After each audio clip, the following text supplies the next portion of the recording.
On this week's podcast, I would like to discuss an issue that has been quite relevant these past few months. Actually, this past year has been just as relevant as the pandemic, I guess. It actually started right around when the pandemic started, so I'm sure we all know the movement that I'm talking about, the Black Lives Matter movement. This has been a touchy subject since its began, and it didn't just start amid the pandemic. It was actually going on long before that, or the issues were, rather, I should say, but the movement itself had just started, I guess, the Black Lives Matter movement. So it was just interesting to me, and I just wanted to touch on that topic. I feel like we can't talk about Black Lives Matter without talking about one of the very first situations that actually took place that kind of shaped the movement itself. It took place well before the pandemic protests, as I like to call them, began, and before the riots. It was actually, the incident I'm referring to is the Colin Kaepernick situation. We all know Colin Kaepernick was the quarterback for the San Francisco 49ers, potential Hall of Famer, but he saw something bigger than football. So with that being said, he took a kneel, which we all know, I'm sure we all have heard, he took a kneel during the national anthem. And basically after that, his career was broken to pieces. He couldn't even get on another team, and he still isn't a part of a team right now. I was actually reading an article by the Howard Journal of Communications, and basically the article just did some research on the perception of what Kaepernick did and just trying to break down how other people interpreted it and how we should have interpreted it. They actually just looked at the method of the protest versus the message of the protest, which really stood out to me. And they basically said just that people have to be able to understand how athletes can use their platform to amplify their voices and speak out or raise awareness about certain situations going on. So I thought it was a really cool article, and I just felt like a lot of people did, misinterpret the message because of the method.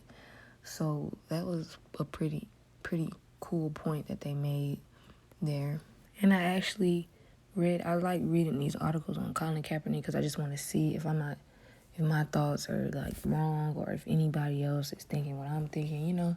So I was reading another article on Kaepernick, and this article was actually written by the ASI Journal, which I'm not sure if you're familiar with or not, but they have some pretty good articles. And basically, they were saying that they felt like Kaepernick's method was extremely extremely effective, and it was needed because something big had to be done for this message to be heard. So they felt like this method it had to be done. And I completely agree with them because you have to take drastic measures, when you want drastic results.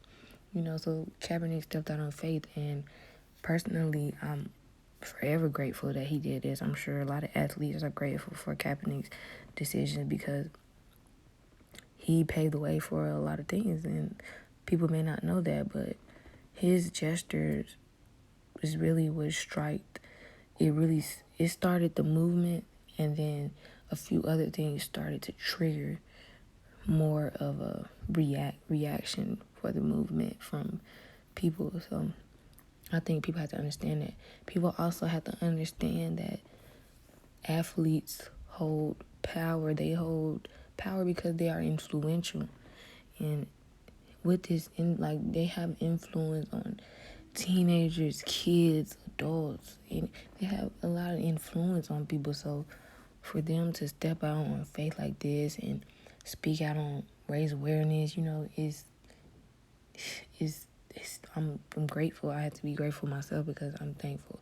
Because as a young African American woman, I understand, and I want to know that other people understand as well. So you just have to be thankful for stuff like that.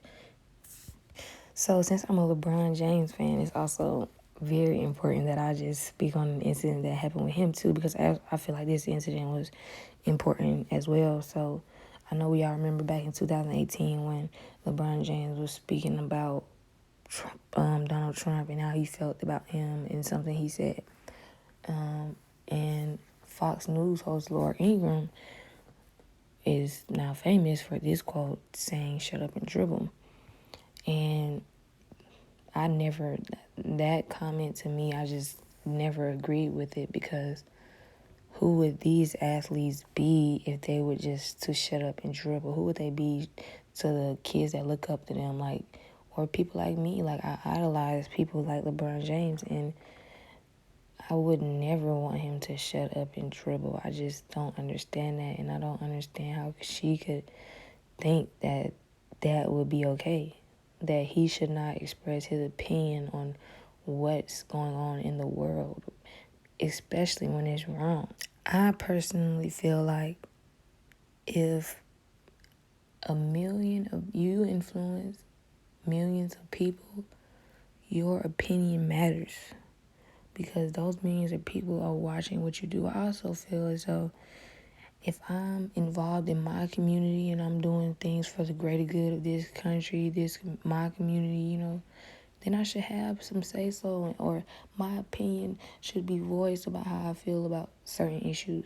And that's all LeBron James was doing. So I never really liked that comment from Laura Ingraham. I don't know, I just never, that made me not respect her anymore as a sports anchor, because who are you to tell these athletes to shut up and dribble? But I digress. So now we fast forward to present day, and what triggered the more just athletes had been speaking out on the issue, but it had kind of died down, I would say. And what made it, relevant again was the killing of George Floyd and the riots, and just that made the Black Lives Matter movement more relevant. Unfortunately, that's what it had to make it, had to make it spark back up. I feel like it should always be discussed personally, but that's the world we live in. So, and I think what made it so the athletes having so much say so was that it was a pandemic. They weren't playing at the time, and they didn't want to play. Athletes did not want to play because they didn't want to take the focus off of what was going on in the world. And I will never forget that, because that's revenue, that's time, and that's what they do. And they feel like this was bigger than basketball. So for a time they sat out for a little while because they didn't want, they were out because of the pandemic, but they also did not return as soon as they could, because they knew when basketball came back on, there would be no more discussion of Black Lives Matter. But as you can see in the picture I chose this picture because this is one of my favorite pictures. They made sure that didn't happen. They reminded everyone every game, even in interviews. People were being interviewed, people such as Chris Paul, Damian Lillard, Devin Booker. They would get interviewed, questions would be asked, and they would literally respond, "I'm just playing to raise awareness for social injustice," or "I send my prayers and condolences out to the families of those affected." They would completely ignore any question that was related to basketball because they wanted to raise that awareness. That was powerful. So now we have to get into how this is leached, how this, can come back into play with leadership. Those athletes took that upon themselves. They took that role upon themselves to come out and speak against social injustice and to raise awareness for Black Lives Matter. I think that's a powerful leadership characteristic. You have to be willing to speak out against, what might be the norm. What might be the norm, you have to be willing to step outside that and speak out for what's right. And some people might not understand that. And that's okay, because there are some people who will understand it. And that's what makes you a leader. You have to have those characters. You have to be willing to say, I don't care what majority thinks. Like Colin Kaepernick. He didn't care what the majority thought. He didn't care if he lost his job. He didn't care if he lost his income. He wanted to raise awareness for what was going on. Another article I was reading that I found in Frontiers of Psychology basically was speaking on how the NBA forced people to think again. They forced America to think, are we allowing this? Are we condoning this? And they were speaking about how that deemed them leaders, that made them be able to be considered leaders. I just want to wrap up this podcast by saying that I'm thankful that we have athletes like that and that they are able to speak up and not just shut up and dribble. Because I wouldn't want my idol to be allowing something like that to go on, because if they don't speak up, that means secretly that they agree with it. So with that being said, I just want to end this podcast by saying Black Lives Matter.